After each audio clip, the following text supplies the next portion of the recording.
Welcome to the Havers podcast, where we interview people who got it all. Today we have someone What? who got it all, obviously. His name's Duan, same last name as me, Spelled differently? spelled differently. And that's the difference between us, and that's why he has it all, and I am so lonely and poor.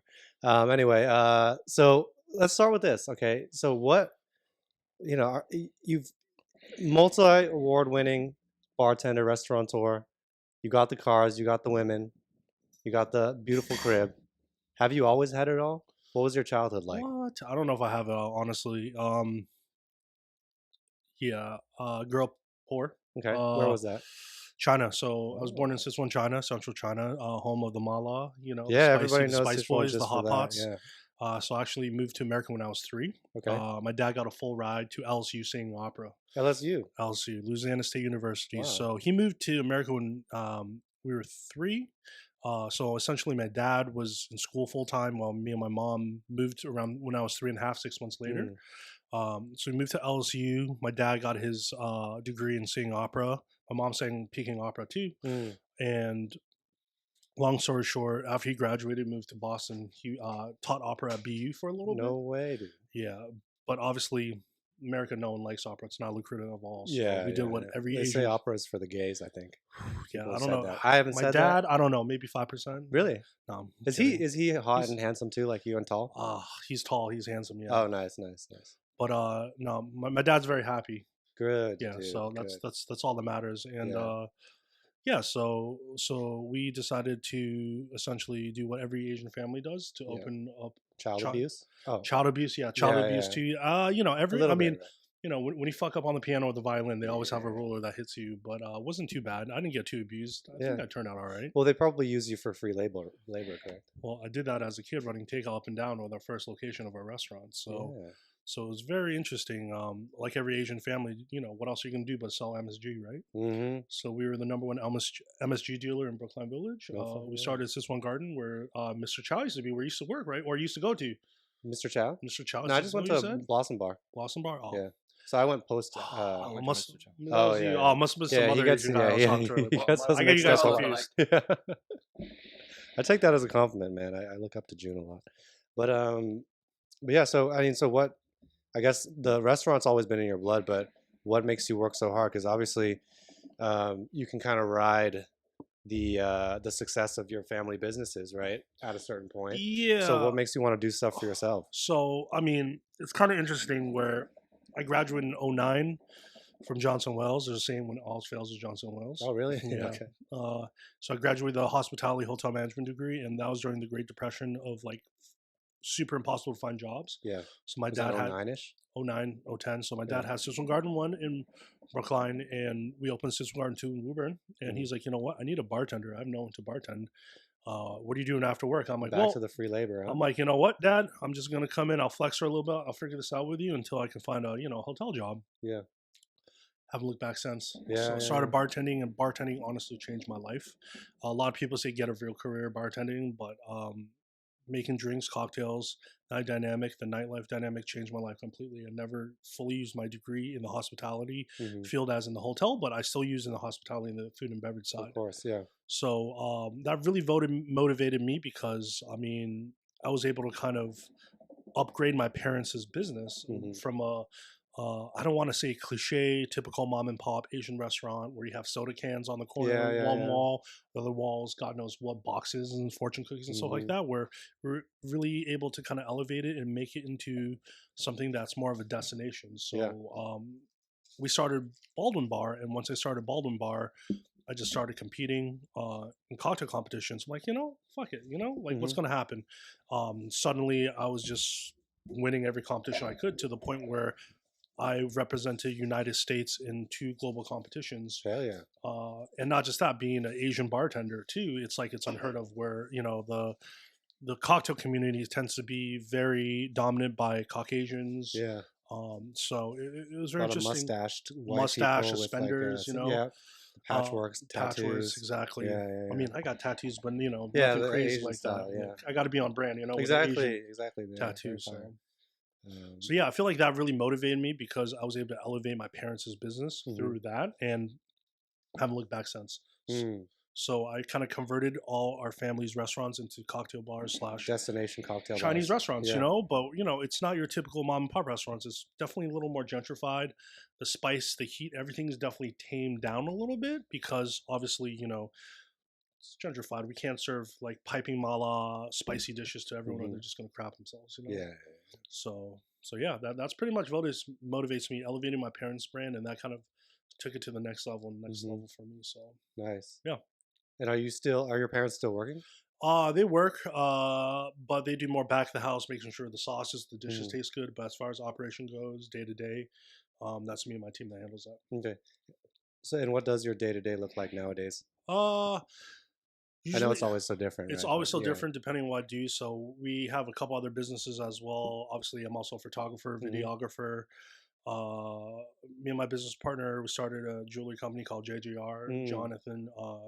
Jonathan Ross is one of my business partners, and he fell in love with diamonds and jewelry. So I kind Mm. of do a lot of the marketing for him on that Cool. side. So my month to month tends to be sometimes restaurant, sometimes jewelry, sometimes brand work, sometimes photography. So it's never the same every day. Yeah, yeah, yeah. And you travel a shit ton, right? Yeah, I'm Yeah. addicted to traveling, but it's nice because if you're able to kind of line everything to travel and Right. work, it's best of both worlds. Yeah. Yeah. Yeah. So that's why we say you got it all, because you have a life now where you can do everything that you really love. You're very passionate about the industry. You're very passionate about photography, videography, travel. So how much of that was intentional? Like how did it, or did it just kind of like end up the way that it did? So end up the way it was, man. Like honestly, 10 years ago, before I started photography, videography, I was paying people to shoot content for a bar. I was like, Hmm. you know what? It's a lot of believer. Let's be Yeah, real here. I'm nobody like, knows what they're doing I'm either. just gonna invest in a camera and just watch a bunch of YouTube videos, and Yeah. I've never looked back since. Firm believer that like if you're gonna invest a couple grand in marketing in video photography, try to do yourself. You might pick up a passion. Hmm. So Hmm. 10 years later, I've completely change the dynamic of how I operate my businesses, where I'm being able to have full control of the concept. When I mean designing the place, working on the menu, working on the photography, working on the marketing, it's a whole 360 of creative control, and it's something so gratifying because that is your vision Right. that you're doing for the concept. Where a lot of people tend to outsource certain elements of that when they're creating a restaurant or a concept. Yeah. I've talked to a lot of owners and operators who said, they don't want to worry about that kind of stuff though, right? They want to do the marketing themselves. That's why they hire these other people. Yeah. Like, where do you find the time to like fit that into your busy schedule? I have a lot of late nights where I'm up 4 or 5 a.m. Yeah. Posting, editing. So it's really balance, work life balance, and as I'm 37 right now too, going to be Mm. 38. Um, I'm kind of weeding off more of the restaurant side and Hmm. focusing more and more of the passive businesses. Hmm. I'm trying to focus a little more on quality of life right now, where Yeah. I used to be on the grind 7 days a week at every location, nonstop, even if it's for a few hours. It's got to the point where it's so exhausting. I was burnt out, Hmm. and I'm at the point right now. Where I'm like, you know what? It's going to be okay. Yeah. So learning, having a balance of life, where like, you know what? After hours, I know as long as the restaurant's on fire, my manager's got it. I can relax a little bit. Yeah. One of the themes sort of the pod is entrepreneurship of making something for yourself. Yeah. It seems like in your case, very much a business owner, right? But it seems like you kind of like fell into it, right? It wasn't a choice that you said, okay, I want to like open my own shit, right? Or was it a little bit of that as It well? wasn't my choice, but at the same time, it's very rewarding because how many parents can leave you a platform, leave you a business that you can just run with and grow, Hmm. and so many I feel like Asian Americans take advantage of that. Where I read some article New York Times. I was saying how Chinese restaurants are becoming a lost art because so many of the next generation American Chinese American Asians anything like is they're choosing to not follow their family's route of continuing the legacy of a family Hmm. restaurant, stuff like that. They're becoming doctors, lawyers, Hmm. tech world, anything like that, where it's not as the hours aren't as long, so it's really becoming a lost art a little bit. Yeah, but I'm sure that's like a lot of the parents probably push their kids to do that kind of stuff too, right? Because they were Yeah, like, we don't want you in the restaurant. yeah, no, but I mean, imagine like a legacy your family's built, the reputation, and being able to just see that being passed on from Yeah. generation to generation is very important. And I think that's really cool the way you've done it too, where it's like you very much made your mark on the restaurants, your family's restaurants as Yeah, well, right? So yeah. that's very awesome. Um, f- I guess then even though you didn't have that decision point of I want to make my own restaurant, I want to do my own thing, what kind of challenges did you face in the beginning, and what kind of advice would you give the younger self I think if the you could? challenges are always there for every business, every bartender. Where how do you pick up momentum? Obviously, back then to now is very different. Where you're in the art of social media, where people like you, to all these foodie influencers, they can come in, they can blow a restaurant up instantly. You know what I mean? Put on the radar. But back when I started, there was no social media. It was the start of Instagram. No one knew what they were doing. So I think it was just a lot of push from our industry that really kind of blew us up a little bit. I'm very lucky to have a lot of friends in the industry that really supported what we do. Obviously, the cocktail competitions helped us put us on a national map.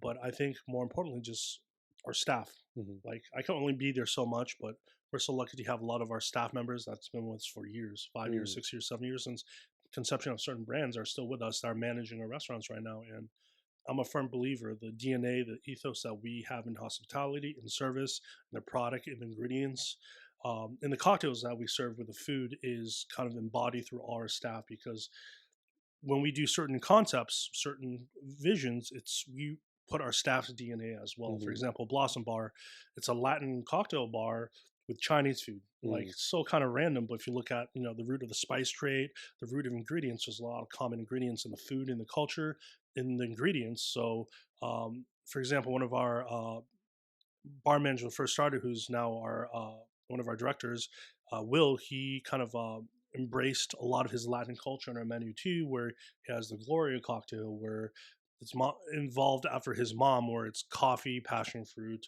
Mm. mascarpone cheese, rum. So like unorthodox ingredients to Yeah. create a cocktail that embodies his culture. Mm-hmm. We have another cocktail on Blossom Bar called the Bocadillo Sour, which is a riff on a Colombian pastry with guava paste and a croissant.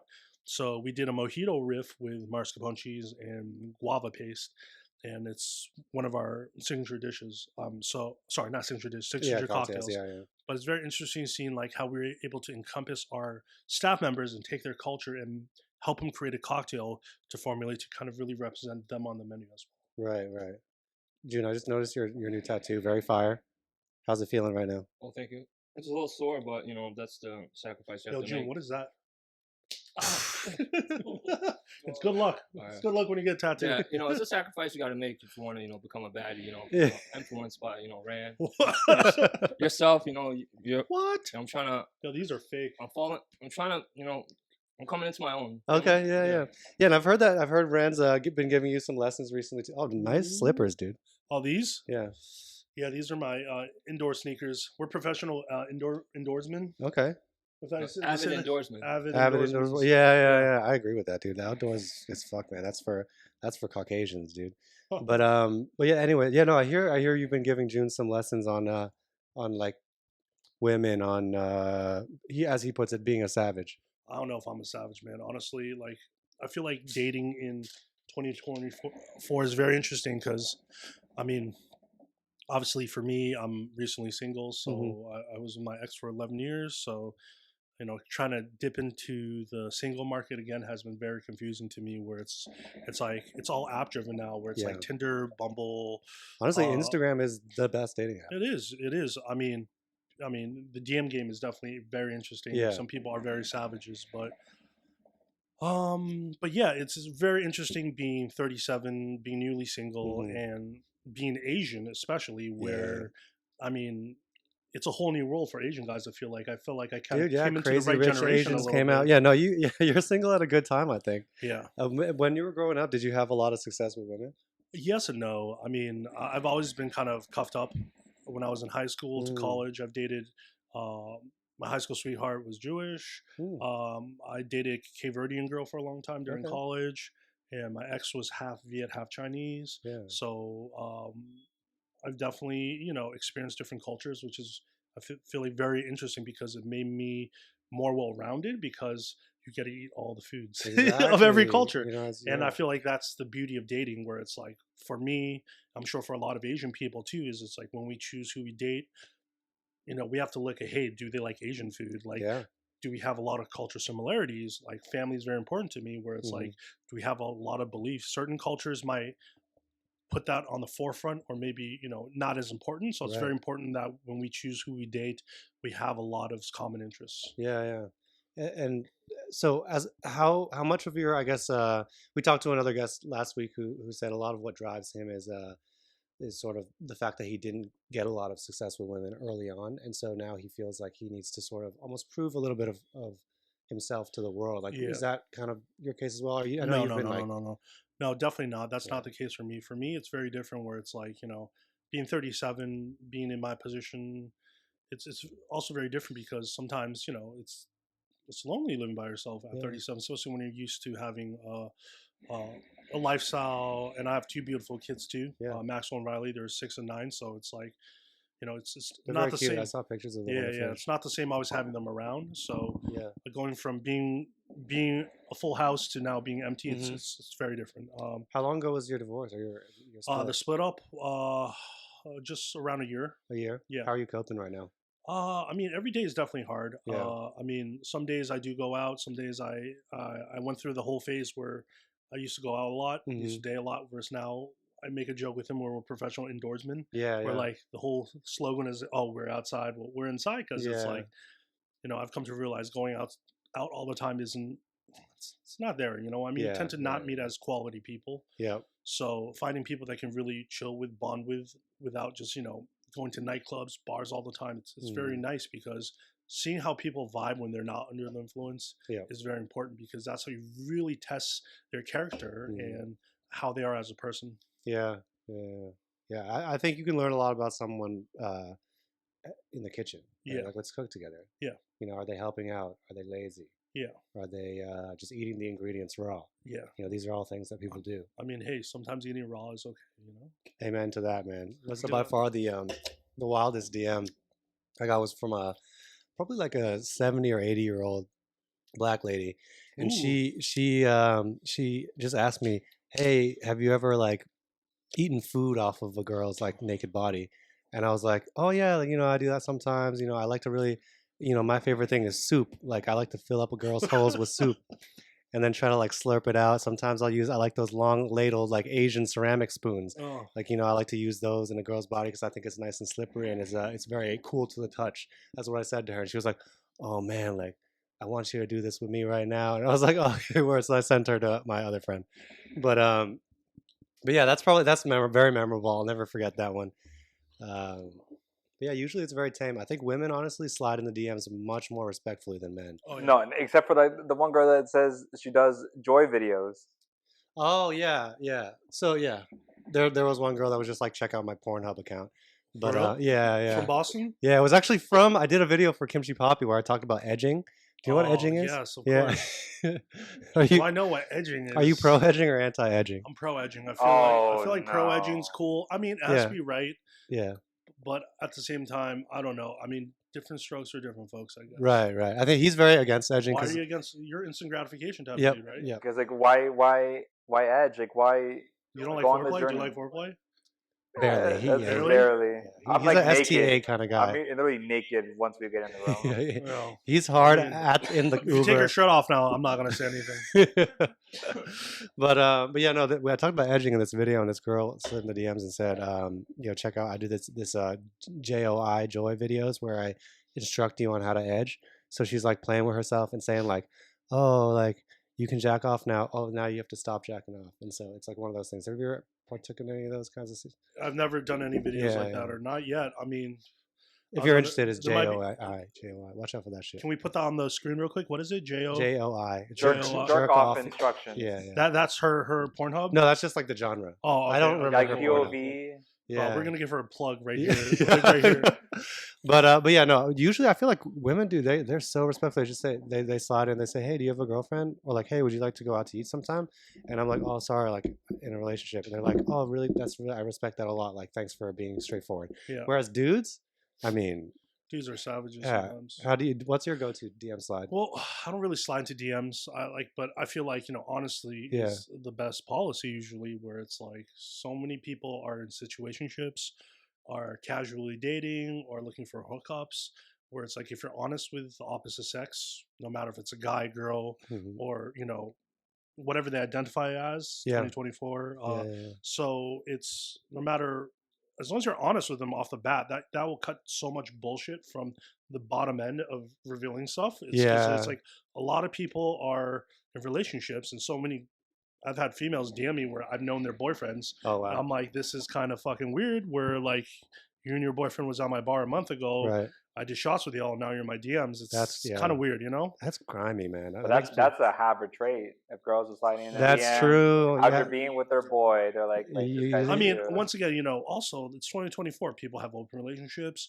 People are into polyamory, whatever Animals it's even. called. Some I've Animals heard, sometimes, yeah. But so it's like, you know, whatever floats people boat. One time I had a dude try to at a bar bring me home so he can watch me bang Oh, his girlfriend. cuckery. Oh, And I never did it, but I was Yeah. like, this is kind of fucking weird. You know about cucking?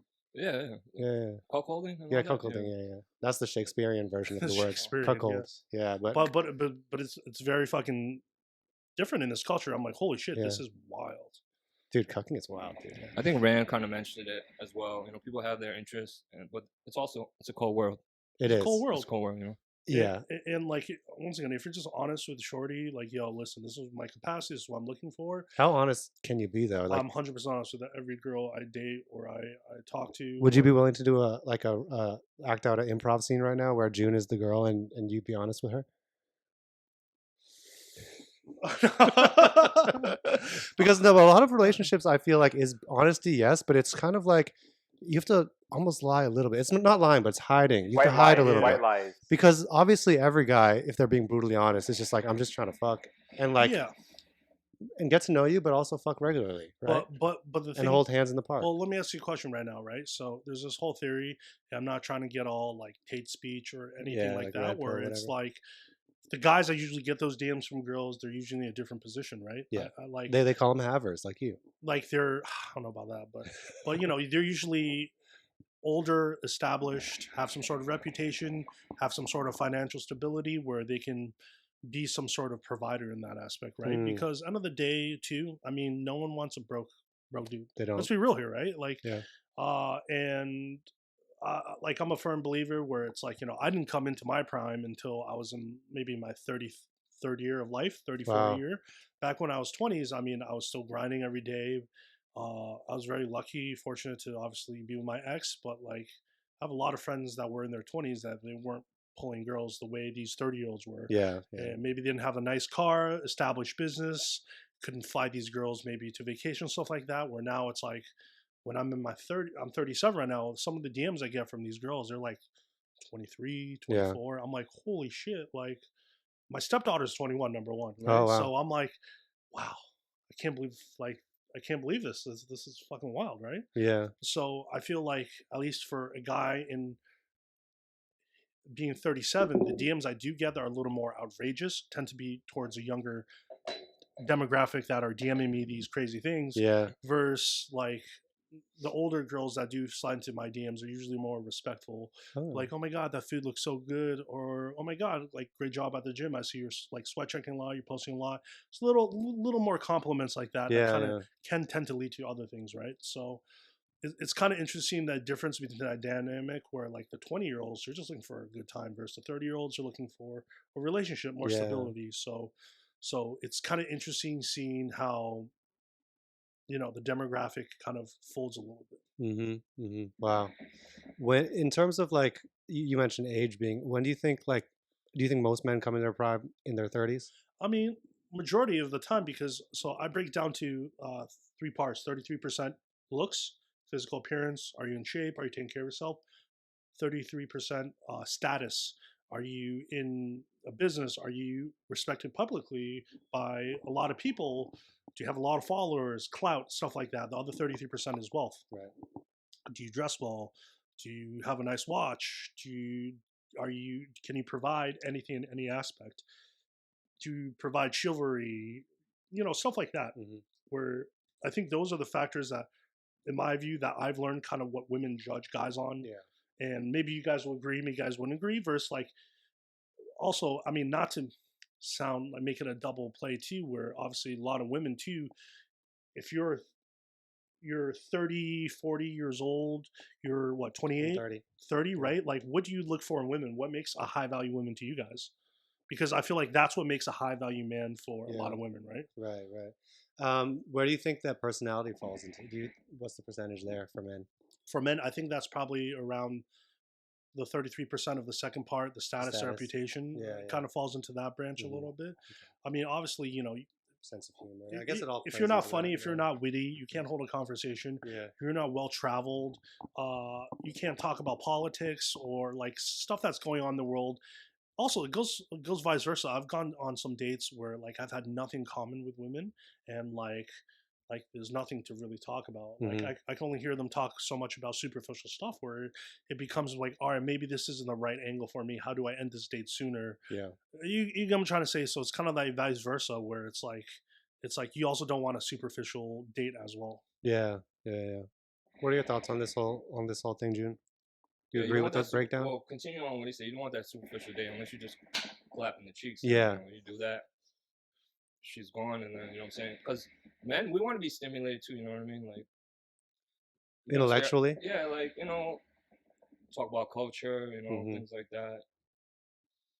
I kind of want to hear what you want to say too. Yeah.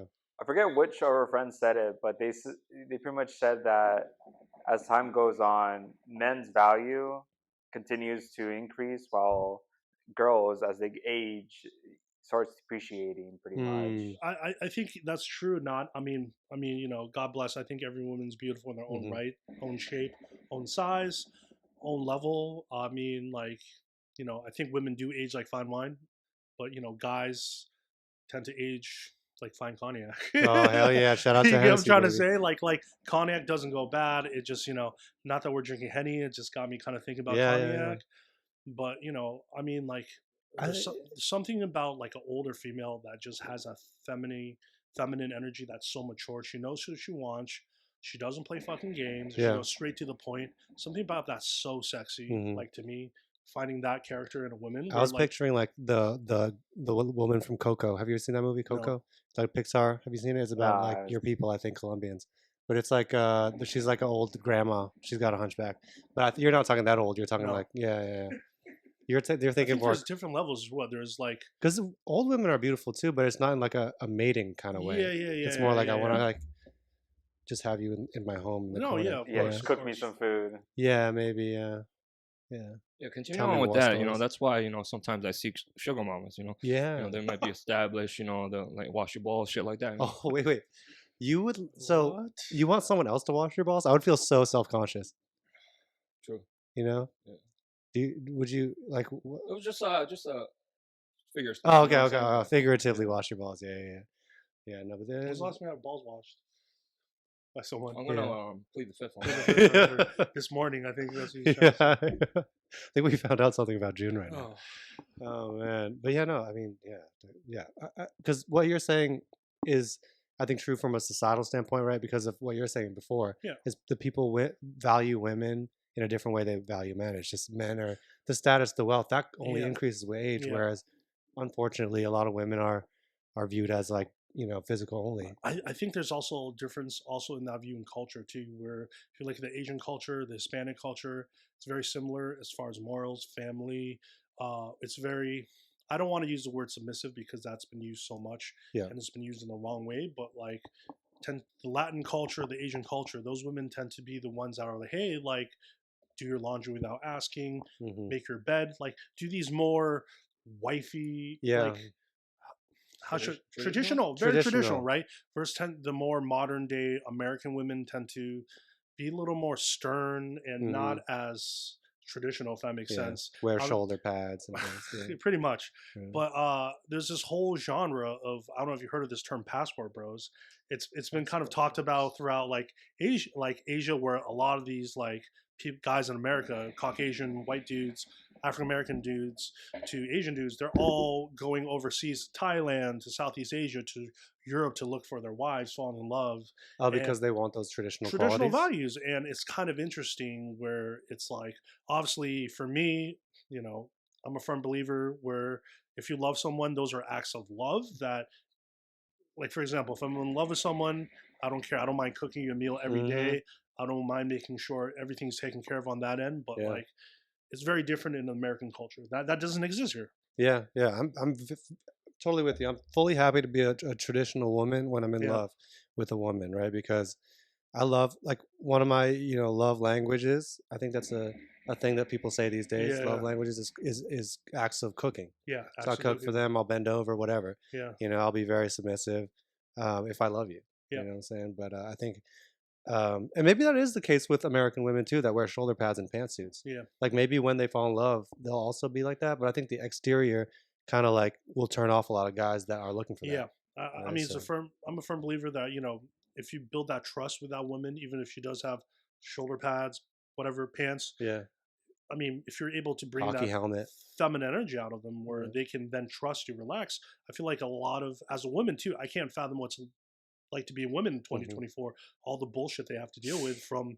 Imagine. I mean, that's I'm a firm believer. Being in America, that's probably why a lot of them are so guarded. They have their wall so high because they don't know how to be that soft sometimes because they've just been fucked over by previous relationships or fucked over by society as a whole. If you see like a high power woman, Yeah, say like a CEO or corporate Yeah. kind of woman, I'm gonna send her to him because he needs a sugar mama. yeah. But do you guys assume that they're going to be more, I guess, like difficult to attract?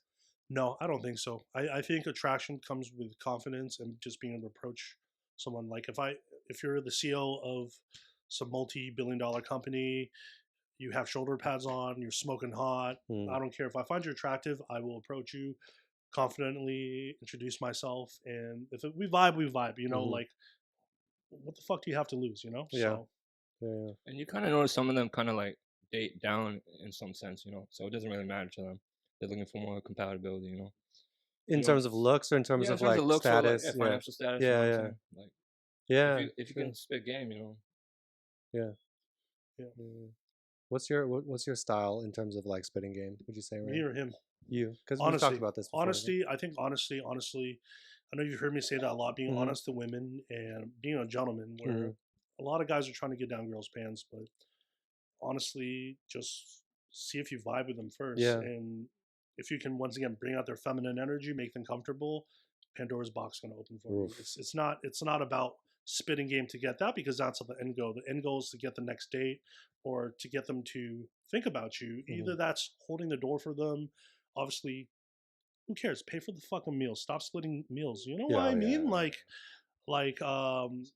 spilling checks. Yeah, is crazy.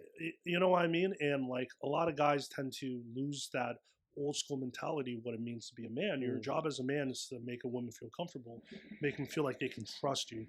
Since you've been single for like a year now, have you come across any women that maybe want you to be like what is considered sort of like a modern man, which is more feminine in traditional qualities? Like, has that been something that you've come across at all yet? I mean, no, not really. I think for me, the only feminine trait I really like tend to have is I love fucking cooking. Yeah. Like I'd rather cook than have the women cook. I'll be honest with you. Because you think they're inferior at cooking? No, I don't think that. I just feel like my love language to be Yeah, able to yeah. cook. I started OnlyPants for a reason Hell to cook food, like put my heart and soul into it and cook it to Right. R&B. You know what I mean? So Yeah. if I'm able to share something that they cannot get at another restaurant, they can get experience. So it's like, wow, this is an incredible meal, and you know what? Once in a lifetime meal, you can only get it from me. Yeah. You know what I mean? Something like that is just so mind blowing. Just watching them eat every single bite, every single grain of rice, or every single piece of meat, or something like that, and it's crazy. And then having them request it the next time the Oof. same meal. That's when you know That's you got so in the bag. gratifying. Yeah. But I think for me being feminine too, it's like, hey, if the like I've had times when like women surprise me and got in the bill and stuff. I'm like, oh, that's so cool. Thank you so much. Mm. But just so you know, if you do this again, I'm gonna friend zone you. Oh yeah, yeah. Like yeah. that's when you set the rules, set the lane, be honest with them, be Mhm. like, yo, this is great, but being a modern man, that's thing's cool. But at the same time, in the Asian culture, this thing called face, Mm. Nyan, Mm. means you have to protect your face. And I was always grown where my dad always taught me that, the man has to be responsible for this and that, and this is just the way the culture is. And I feel like maybe in the American culture, it's become guys have become so soft where they forget that mentality of what it really means to be the man. Mm. Yeah. I think like if you can't afford to eat out and pay the full bill, then you shouldn't be dating. You know what I'm saying? The bill Agreed. comes, the whole 50-50 nonsense, like that's kind of unheard of in our culture. You know? Yeah, And don't definitely. and don't get me wrong, guys. Like, you know, who cares about how fancy the meal is? Who cares about, you know, you're taking to McDonald's, whoever? There's so many other things you can do on dates to make it so much more memorable. Take them to a fucking park. Take them to a museum. There's half off museum. MFA. There's going to be a kimchi exhibit. I heard from this guy. Quick Oh, plug, yeah. real quick. What's the date? Fuck, I forgot, but it's popping off. Yeah, you can Check Google check the MFA website. I'm gonna be there. Shirt will be on. But you'll see my new tats. I'll be there. But yeah, you don't have to break the bank. You know, Right. it's all about the experience. You know, have a nice picnic. You know what I'm saying? Yeah, like you know, like guys Be try to creative with it. guys try to rattle their brains, but like a lot of times girls just looking to have a good time. Yeah, You know, that's all it is. Like, you don't have to fucking break the bank, you know? yeah. Or go to KimchiPapi, tell him you're on a date, he might hook you up. And I'll sing for you, KimchiPapi karaoke. Okay, let's. And then she might not come back, but I'm sorry. At least she'll have, you know, once in a lifetime experience. She'll have a good corn dog. You know what I'm saying? Yeah. And if it doesn't work out, you know, if she want to holler at me, what's up? I'll give you my corn dog. That's fun. I'm just playing. I gotta do a quick plug real quick to my team. All right. So another reason why Rand got it all is he's a Duce ambassador, and he just pulled up with the XO. Yeah, so I know we were drinking Hennessy earlier. I'm like, you know what? Hennessy's dope. Don't get me wrong. I love Hennessy. I love all spirits, but Duce XO is this is where it's at. Very interesting. I've been working Duce for the past 2 years around Chinese New Year, January, February, to do Chinese New Year activations. So essentially, I travel the country with them, do Chinese New Year dinners, host affiliated with Rock Nation as well. So Duce is also owned by Bacardi and Jay-Z, Rock Nation. So they tend to focus a lot on different cultures, from African American culture to Asian culture. So I'm essentially like the token Asian guy around Chinese New Year. So I'm so blessed to be able to travel, I've seen that bottle before. preach Chinese culture, but not just that, teach the drinking culture of the Chinese tradition and drink incredible cognac. So this is Duce XO, one of my favorite cognacs out there.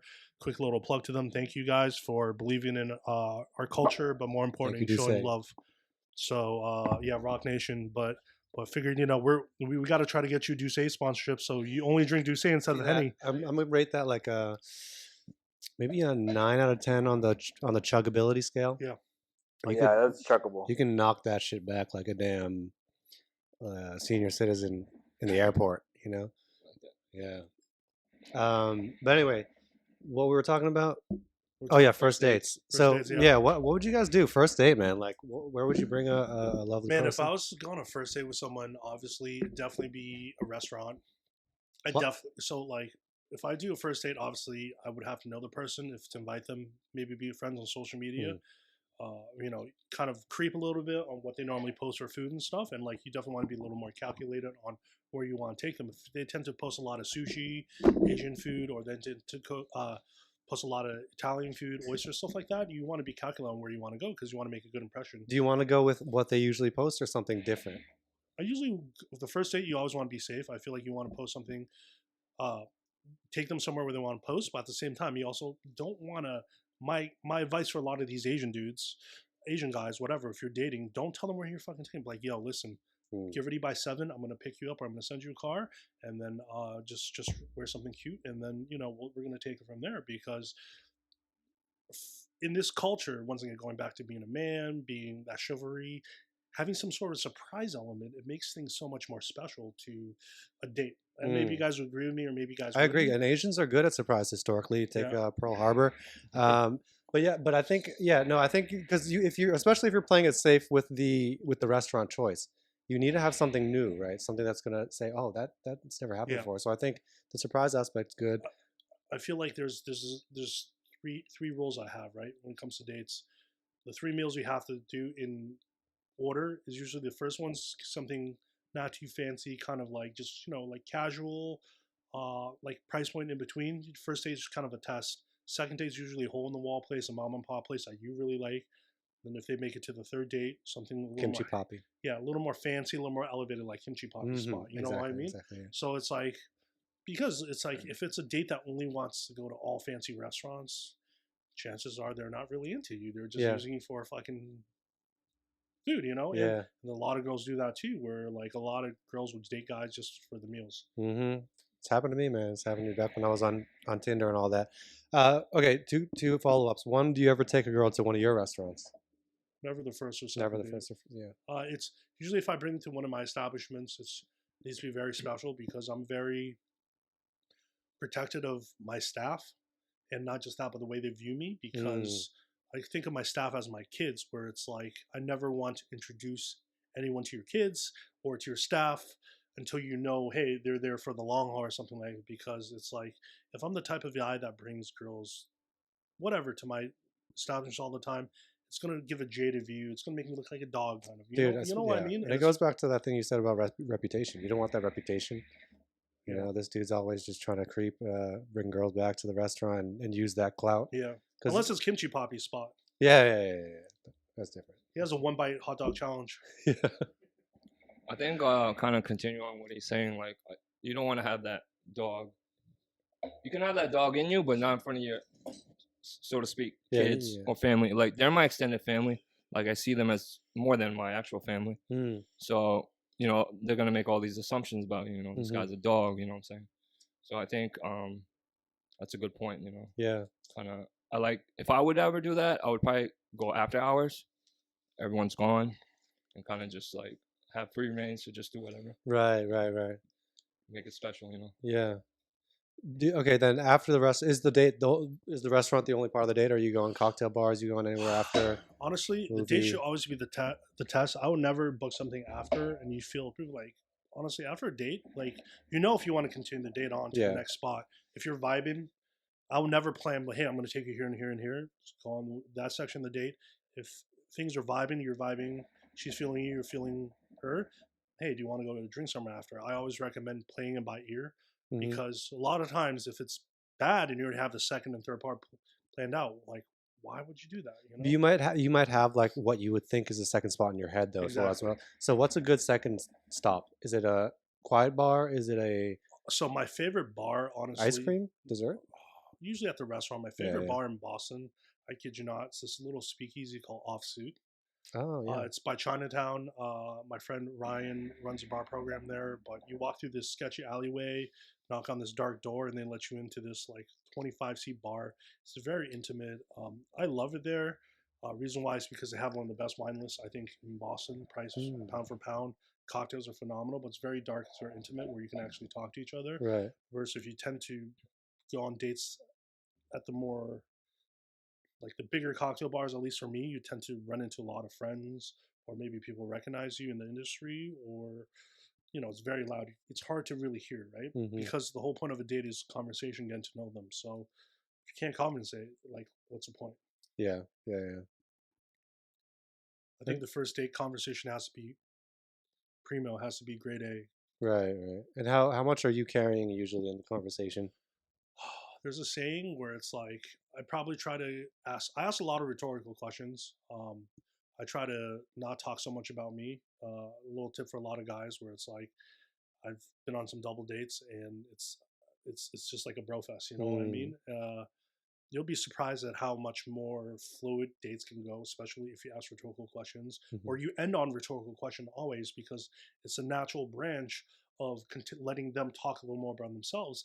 And there's this little hot tip for a lot of dudes is you always try to remember one or two talking points that you bring back into the conversation later on, or make a joke about it, because that signals to them that you're listening. But not just that, that's like a callback, where a lot of comedians do this too, where they say a certain joke and then they bring back later on, where it just makes things a little more natural, if that makes sense. Just a little tip that I like to do, maybe KimchiPapi likes to do too. Yeah, I love to do callbacks on certain topics. Yeah, he's quick with the callbacks. It's important to kind of, you know, listen and remember. I think it's meaningful for the women. You know, you're actually listening, and you know, you got to be, you know, witty, you know, quick with it. You know what I'm saying? Not with your nut, but you know, just when you speak.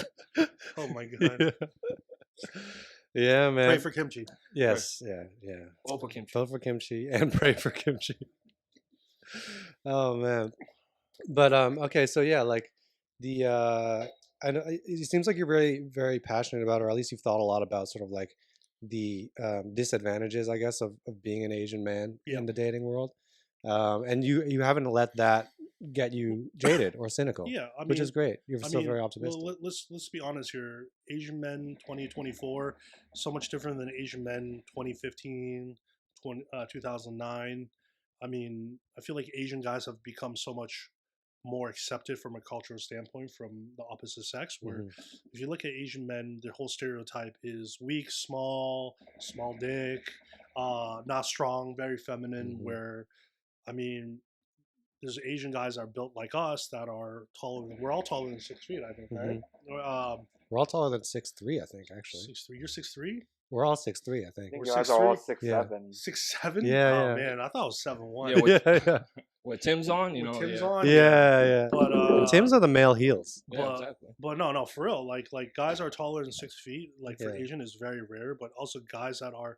I mean, if you look at a lot of the fitness influencers online, a lot of them are actually Asian right now. Physical 100 on Netflix. Oh, that show's Those so dudes are good, fucking dude. jacked. Yeah, I can Holy see shit. you on there. I mean, I'm not into dudes, but I Right. mean, you know, if you give me enough, you know, Duce Duce XO. XO? Yeah, I yeah. don't know. No, I'm kidding. Christian, Yeah. you're the only dude I'm into. That's because I'm borderline a woman at this point. Yeah, But you got the hair. It's yeah, beautiful. the You hair, got actually yeah. really nice hair. Thanks, First time I man. met you, I was like, "Yo, this dude's here." Oh, dude, I appreciate that, man. Yeah, and I think I have like some decent B cups, but But going back to stereotypes we're Yeah. talking about, where it's like, you know, a lot of Asian guys are now smashing that standard, no pun intended, of like stereotypes. Where I think a lot of like women, not just Asian women, are finding the opposite. Where wait, these stereotypes aren't really true, and it's very subjective based on experience. You've always seen, I don't want to say Asian women get fetishized by a lot of white men, black men. Yeah. I mean, all different cultures, right? Where it's like it's really rare when you see an Asian guy with another culture besides Asian. Yeah. And you know, I even have a lot of friends that are female that are Asian that they don't typically date Asian guys. Yeah. So when you do see one, I'm always like, oh, my brother, Yeah. conversion. Thank you so much. Like, we got one for us boys. You know what I mean? Because I mean, I feel like we've been hurt. Like Asian men as a whole have been hurt a lot in the past by. I'm sure you've been interested in women, whether it's Asian or white or whatever, black, Chinese, and then they just will pick another race, right? And so it's not just non-Asians, but also Asians. They'll go after like the Jewish guy a lot. But I feel like it's the way people carry themselves. It's like I was talking to June earlier about his Instagram profile. It's like that's like your resume for dating. Like, yeah. Delete all of these. I'm not saying his karaoke's and stuff aren't funny and stuff, but I'm like, yo, post more of you in fits, like nice fits, like tone down the karaoke a little bit, and you know what I mean? Like create a portfolio that is attractive to not just opposite sex, but to even dudes that want to hang out with you. Yeah. You know what I mean? Because it's like rising tides where it's like you don't just want to attract girls. I know a lot of guys think that's the ultimate goal. If you can attract girls and attract different guys to elevate your squad, your game, like that's the most important part. Because if me and my boys roll together out on the town and they all look like a bunch of whatevers, you know what I mean? Hair's not trimmed. Like it's not lined up. It's bums. They're not wearing like crisp clothes. They don't have they have a certain style to them that isn't up to par. It's just, you don't feel as good versus if we're all freshed out, we're hitting the town, it just elevates you a little more in your group. And when you go out to bars and stuff, you guys as a unit get noticed more. So I feel like it's very important where each person has a certain style that maybe they carry a little bit into the group. So your job is to not attract girls, to also attract certain guys to be a part of your wolf pack, if that makes sense. Yeah. No, totally. And the idea of the Instagram profile being like a resume for dating is actually a really good tip. Yeah. Because for a lot of people it is. That's the first thing a lot of girls will do is they'll look you up on IG. They'll look at your stories, see how you're, not just that, but like what's your lifestyle, what's your day to day like, right? If you're posting memes all day, like it's hard to get a idea of who you are as a person. Right. So you're very much into photography as well, and I know you got into it through kind of like work. Yeah. But now you do a lot of portraits, right? Yeah, I do a lot of portraits. So I shoot for JJR Jewelry, one of my business partners, the marketing director. So we travel to Florida to St. Bart's, anything like that. I know this sounds horrible, but half the time I'm on a beach with models, just shooting jewelry, that's what it is, and bikinis, right? and horrible lifestyle. Do not recommend that to anyone. But that's like one dynamic of my job versus I shoot a lot of food and beverage too. I've shot for Mercedes-Benz. I've shot for so many different brands as well, where it's kind of funny because I turn down about 95% of job offers I get because if it doesn't align with my brand or my timeline, I tend to not do it because I don't do it for the money. I don't do it for the clout. I do being like, oh shit, this is a brand I really want on my portfolio, or like it's something that's really going to elevate me because it's open different doors. So that being my not my full job, but one of my side hustles really allows me to be very selective because now I'm not forced with that financial, like, oh shit, I got to pay the bills on the back end, right? So that's really able to kind of open up a lot of doors for me where, let's say one sector in my career fails, I always have another sector to fall back on. Right, right. But I think it's interesting that you've become very passionate about photography because, you know, if you look at your body of work, Yeah. the restaurants, the bar, and your photography, you seem to be very, very good at making things look beautiful, right? Like you seem to have a very good eye for beauty and aesthetics. Like where does that come from? I think it just comes from composition, just knowing what's what, like certain angles. I mean, from cars to food to beautiful models, guys, girls, whatever. There's always an angle, aesthetics that you really want to portray. And just looking by one of them, for example, if I look at you, if I was to shoot you, you have really nice, beautiful jawlines. Oh, damn, thanks. I'm not trying to rizz you up or anything. I actually never thought of that for me. But if I were you, I'd use a little more hard light to kind of really angle those a little more, if that makes sense. So it's not so much about what's the best way to shoot because every model, every car, every food, it's different. Some tend to be fine dining that you don't need to do much to make it look good. Versus if you're shooting a fucking burger or a taco, like you really need to like add some different dimensions to it to really make it pop, right? So I think a good photographer, good videographer, it's not so much about what you're shoot. Well, it's not much about how do you make it look good, but it's working to bring the attributes of what you're subject to, like the best of the light, if that makes sense. It makes a lot of sense, but and I think those are very good tips. But like, it was more of a question of like, why are you interested in that? Because that is sort of like, you know, what you were saying earlier. That's kind of like a feminine quality to be interested in art and creativity, right? Yeah, I feel like for me, it's always something that, like, I mean, don't get me wrong, like restaurants, I love restaurants. Creating restaurants and bars are phenomenal. But you do lose that creative edge with the mundane, like, you know, hours of running a bar, the operations. And I feel like it's a creative outlet for me where I'm able to kind of express myself through a different optic. Where, I mean, there's something so beautiful about a well shot photo that's perfectly lit, that you can see every little detail. At the same time, you know, like, I don't know, it's just so pleasing. It's satisfying to me. That's really cool. Yeah. Is your dating profiles like, are they really good then? Because I have no dating profile. I've never been on Tinder, Bumble, anything like that. Okay. Have you ever thought about it once becoming single? No. Yeah. No, you know why? Because I feel like the people that you meet online on Tinder, Bumble, whatever, those are short term gains. I feel like those are people that tend to either be looking for hookups or something just casual. Versus for me, it's like I don't mind that whole casual aspect, but at the same time, I feel like I need to meet them, vet them out before I even provide any information because I feel like my face is on a dating app. People either think it's catfish or people be like, yo, are you on a fucking dating app, Rand? It's random shit like that, you know? So I'm a very private person, you know? Saying no face, no case. So. Yeah. No, that makes sense. All right, so for this final segment, well, this is a Boston-based podcast right now. Who knows what the audience will end up looking like, but for now, we like to talk a lot about the current and future state of Boston. So we talked a little bit about date spots. What specific spots would you consider like your favorite spots to go to for dates? So besides obviously Blossom Bar, Baldwin Bar, Birds of Paradise, our establishments, KimchiPapi, great place for dates. My favorite restaurants in Boston, not just for dates, for Boston, I would say right now, Trade has probably one of the best food. Yo, shout out to Eric. We just had him on last week. Yeah, Eric is fucking dope. But he's like, the man, dude. Trade chef there, Alavi is fucking so talented. There's Swordfish Tomahawk. Yeah, I dream about like every fucking day. I try to go there once a week, but the hospitality there is so fucking on point. They always make you feel like a G. That whole group, honestly. The whole G. All their restaurants. Shout out to all of them. Fucking goats. Yeah. Probably one of my favorite spots to go. Obviously, besides KimchiPapi, I love going to Hot Pot, Kway Lee, the place we went to. Oh, where's that? Yo, Amazing. I want some chicken broth right now. that chicken broth. Wait, which one is that? On Cambridge Street. It's Austin. across from Oh, yeah, the Lulu's. new one. Yeah. Yeah, I kid you not, man. Their chicken bone broth. No, that one's collagen. good. That yellow one. That one Bro, goes with a little he like would dip his balls goatee in meat. it to clean. Oh, he definitely would dip the I balls. definitely would. Yeah. And shorty, you can lick it off. This guy's too much. Hey, cheers, guys. As far as cocktail bars goes, obviously Offsuit. Yep, you mentioned offsuit. Wig Shop is really dope. Mhm. My friend Kevin Oscar, they're doing some dope shit.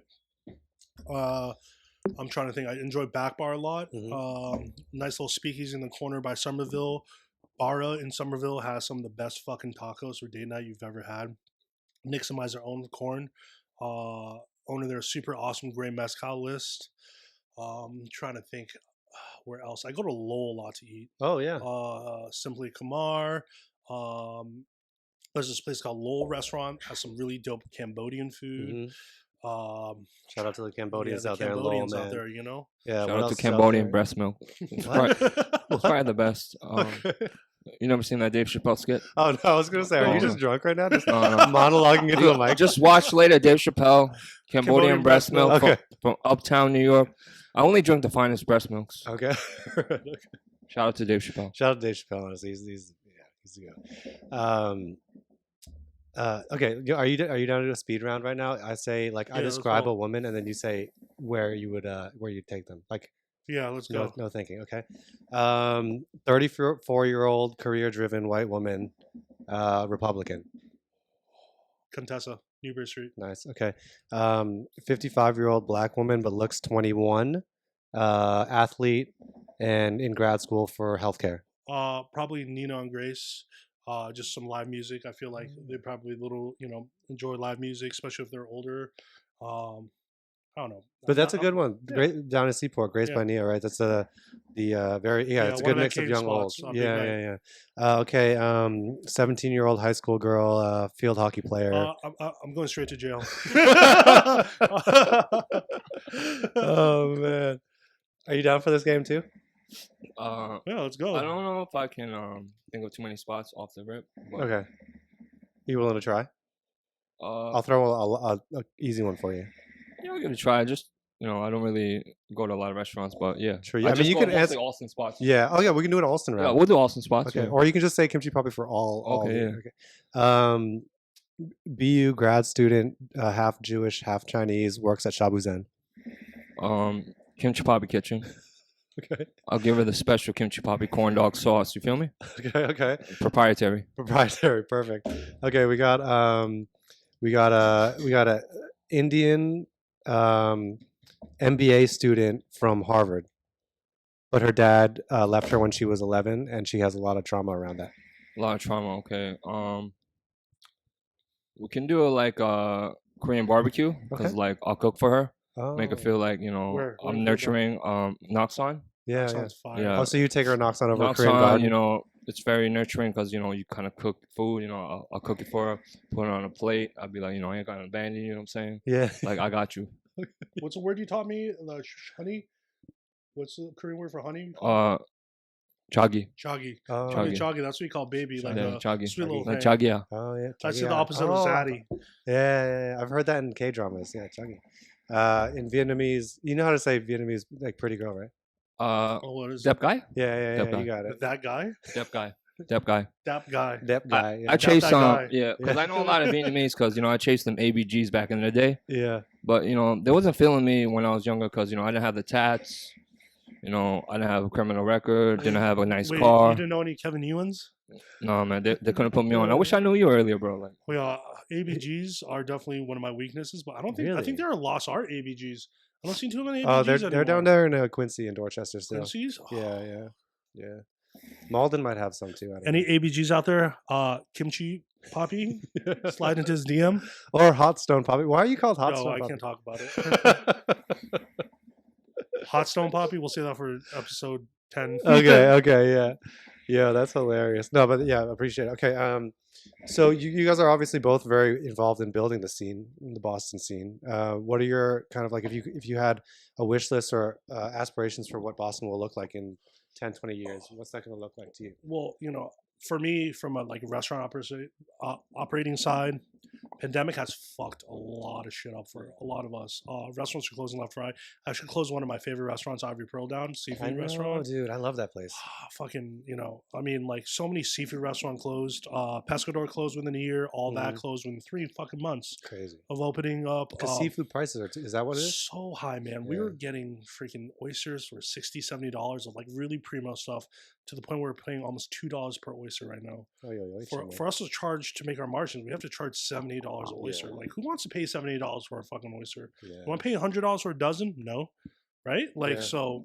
You ever thought about just using the oyster shell and putting like a raw clam in there and pretending it's an oyster? Yeah, that'd be great. Bait and switch. Yeah. $1 oysters, come and get it. Yeah, that's what they get for paying $1 oysters. You think you get a clam? But I think the evolution of restaurant scene is changing. Crazy big spaces are definitely a dying breed, or maybe they're not making their margin. But I think the evolution of restaurants are changing to more medium to small spaces, more fast casual. You know this too. Like, everything has to have a fucking niche these days. Yeah. Has to be something Instagrammable. Has to really change. And every 5-6 years, I feel like restaurants have to change the scene a little bit. I mean, right now, even if you look at restaurants right now, Asian ingredients are so fucking hot. I can't keep track of how many like non-Asian chefs are opening up Asian restaurants. Yeah. But at the same time, during the whole AAPI fucking movement, where the fuck were all y'all? You know, where the fuck were y'all I got tabs on all y'all motherfuckers. But once again, I'm all for it. But as long as respect's due. But I swear to God, if I see like sriracha aioli, fucking macroot lime this, like Nook Nam this on another like non-Asian shiso something or other, and like I get it, man. You know what I mean? It's but damn, man, like leave some for us. Yeah. You took all our women. Now you're taking our food. Fuck, man, leave some. Right. It's tough. But I don't know, man. I feel like for the restaurant scene, the nightlife scene too. The thing is, like, fuck, man, Boston closes at 2. Like, where do you go out for Boston for a good time? Like, when I go out, if I really want to get buck wild, I go to Miami, I go to Vegas, go to California. But like Boston nightlife, I hope I see influx in late night too, where it used to be a lot of late night restaurants open. Not that much anymore, you know what I mean? So it's I hope we get back to where we were pre-pandemic a little bit. Yeah. And that's where I like to see Boston as a culture go a little bit. Oh yeah. So more like, I don't know, like those cities you mentioned? I'm sorry? So you would like Boston to be a little bit more like the cities that you mentioned? Exactly. Yeah. Exactly. But once again, we're also, I mean, Boston is such an old city. All the laws are kind of ingrained in fucking stone. So I totally get it. I hope liquor licenses are fucking cheaper. Dude, that whole thing's crazy. Well, for us to open up a restaurant in Boston, I think last time I checked, it's up to north of $700,000 to get a fucking liquor license. Like, so many restaurants are closing. Just a liquor license, $700,000. Just a liquor license alone right now. That's the market price, I think. Yeah. Don't quote me on that, but last time I checked, I think like the one that everyone quotes is that $600,000 one. That's the one. I think that's like the record price that recently sold for, which is fucked. But. And not just that, but you look at the U.S. economy right now. Inflation goes up 6-7% every year, and people are complaining about food costs right now. And people are complaining about, I don't want to pay this much for a dish. So it's like, how do you provide quality life for your staff, competitive pay, making sure there's your staff set up too, where it's like a lot of restaurants right now too, they're implementing admin fees, chef fees. You go to certain restaurants, they're auto-grading 20% on top for health and wellness fee. So it's like, how do you compete? How do you deliver that message to the consumers where they accept this? You know what I mean? Where you're not just paying for food now, you're paying for 30% on top just for the staff. You're paying for the mental health of the staff, which is good because you gotta take care of the staff. 100%. Right? Like people don't understand mental health in the hospitality industry it's brutal, man. Yeah. Brutal. And like, I'm not here to, preach about that. We can save that for another episode, but like, take care of your staff if you're a restaurant owner. If you're a restaurant guest, just remember, man, everyone has fucking bad days. Stop leaving those fucked up Yelp reviews. Just judging a restaurant on just maybe one experience. Maybe the server was having a bad day. Maybe the cook was off. The cook called out and they were understaffed. Who the fuck knows? But like, you know what? Everyone's going through shit. Might not have even been like the staff that gave you a bad time, Exactly. Something fucked up happened at the restaurant. They just want to vent. They ready Yeah. up for you. That End fucks of the the day, we're all business. trying to hustle and grind, you know? Yeah. I wish the consumers would just kind of be straight up instead of going home, getting behind the keyboard. Keyboard Just be warriors. like, yo, I had a bad meal. My food was subpar. Okay, I'm sorry. You know, I'll give you something for free. Mhm. Comp you something. It- We prefer like straight up. You know. Yeah. It's not even for free. Give us like positive, constructive criticism that we can actually better the product, the food, the service, the atmosphere, whatever it is that you have a gripe with, right? Where it's like, if you don't tell us straight up, like, how are we gonna fix it? Like, for us as hospitality professionals, we want to know what we fucked up on. Like, be proactive about it. You know what I mean? Mhm. Like, we never take any bad criticism wrong. Send a fucking email. You know, let us know like how we can make it better, and we'll be more than happy to invite you guys back in to fix the issue. You know? Right. Because the bad Yelp reviews will really hurt your business. In Yeah. one case where it might have been an off day, you can lose a lot of customers over Yeah. that. So it's very fucked up that people do that type of shit. Um, let's finish off on this question. You seem to be very adamant or very passionate about helping younger Asian men. Yep. So as someone who's got it all now, what advice would you give to a kind of like a scrawny Asian guy? He's going to college soon. He's like, I want to make something of myself and I want to be happy in my life, but I don't know how to get there. I think first off, you know, like, granted, I have a lot. I take everything, you know, as a blessing. I feel like there's more I can achieve, and I never think I have it all. But thank you for saying that. You know what I mean? But I think I went through hell and back to really get to the point where I'm at 37, and for all the young, not just Asian guys, any race, honestly, like, Samana's game, find something that you're passionate about, something that you want to work towards, and don't stop changing your game plan constantly, because I know a lot of guys will chase dream A, B, C and not dedicate 100% of their efforts into chasing one of those dreams. Divide your eggs into different baskets and you're never going to achieve your goal, right? But not just that, too. Don't get sidetracked if you take an L. You're going to take L's no matter what, left or right, until you reach your freaking goal. So my advice for a lot of people is find something you're passionate about, doesn't feel like work. I'd rather do that job for the rest of my life, because it doesn't feel like work. You're passionate, you're grinding, you're chasing. That's going to make you so much happier throughout the rest of your life. Where, yes, money is involved, cars, women, whatever you want to say, those are all product of being successful. But what really matters, especially one thing I've noticed, is your mental health and how happy you are, your physical health. Work on your body, go to the gym, have a set schedule. Like, build yourself up to be better every day, and those things will align as you build up these common habits that's going to make you a better person. So my advice for a lot of younger guys is start developing yourself as a man. Develop the characters, the mannerisms that's going to make you better, and you'll notice all those things that are misaligned in your life are going to kind of fall in line, if that makes sense. That makes a lot of sense, man. Appreciate that. Thank you so much, man. You got it all. Appreciate you all. What about you, Kimchi? Yeah, you want to give us some game too? Yeah, give us some game, bro. Give us some Kimchi game. I'm a little fucked up right now. So what was the question? If you had to give some advice to a younger you, as far as like how to have it all like you do now. Like Rand said, I'm very grateful, very humbled. But like he said, I don't have it all. There's a lot more I want. You know what I'm saying? And if you find something you're passionate about, other things will come to you. Money, whatever, women. So just kind of stick with one thing. Don't be a master of none. You're going to fail. That's just part of being an entrepreneur, right? But you can't get down on yourself, because not everything's going to be a home run. Yeah. And you just dust, it's cliche, dust yourself off, try again. And I enjoy going to the restaurant, because I feel like when I built my restaurant, I built the brand behind it. It's like, you're coming for me. And I love being there. It doesn't feel like work. I enjoyed my time there. So I think if you have that in life, like, that's the ultimate freedom in life, doing something you enjoy and love. And going back to what I was saying when we first started this podcast, who you surround yourself is going to be very fucking important. Like, surround yourself with people that are going to motivate you. If you and your close circle are just going out getting drunk every night, blowing money, you guys aren't talking about the future, your game plans. How do we make money as a unit? How do you better yourself? How do you help your friends? How does your help friend you? You're dealing with the wrong crew. Because if your crew is stagnant, then you're going to be stagnant as well. So my friend group constantly evolves as I get older and older. I tend to hang out with older guys these days where I try to learn game from them because you're constantly always learning, right?